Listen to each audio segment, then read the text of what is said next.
एक ट्रेंड चल रहा है रिजर्वेशन हटाओ आंदोलन और बहुत सारे लोग उसे फॉलो भी कर रहे हैं। मैं एक बात आपसे कहना चाहता हूं कि आज के इस दौर में हमें इन दो अतियों से बचना होगा। एक, सब कुछ खत्म कर दो, एक, कुछ भी मत करो। मैं खुद ये मानता हूं कि आज रिजर्वेशन में रिफॉर्म्स की जरूरत है, लेकिन जब आप बात करते हैं कि रिजर्वेशन एकदम खत्म कर दो और मैं लॉजिक पूछता हूं तो आप कहते हैं अरे मेरा दोस्त है, ऐसी कैटेगरी से आता है, देखो आज कहां पहुंच गया, मैं वहीं रह गया।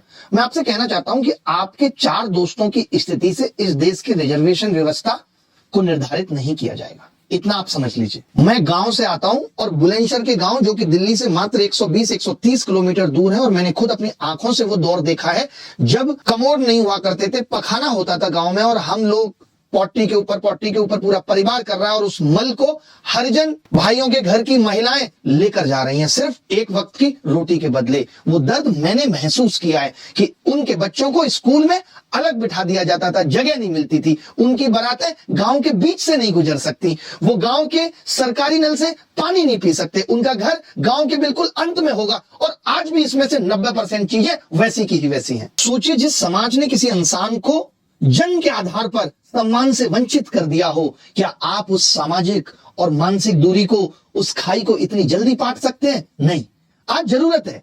आप कहते हैं रिजर्वेशन पूरी तरीके से इकोनॉमिक बेस्ड हो जाना चाहिए, राजनीति जाति के आधार पे हो रही है, सोशल डिस्क्रिमिनेशन जाति के आधार पे है, रिजर्वेशन आप आर्थिक आधार पे चाहते हैं, ऐसा नहीं होगा ना साहब। अभी जर्नल में ईडब्ल्यूएस आया, उसका लाभ भी गलत तरीके से लिया जा रहा है।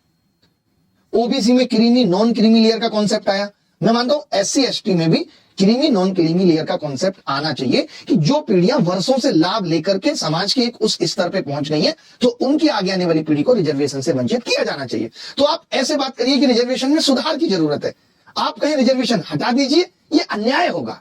और सही सुधार है रिफॉर्म, डेटा का सही इस्तेमाल करके ऐसी नीतियां बनाना, क्योंकि नीतियों का पर्पज समाज को बांटना नहीं बल्कि एक ऐसी स्थिति पर पहुंचाना है जहां किसी विशेष सहायता की जरूरत ही ना पड़े।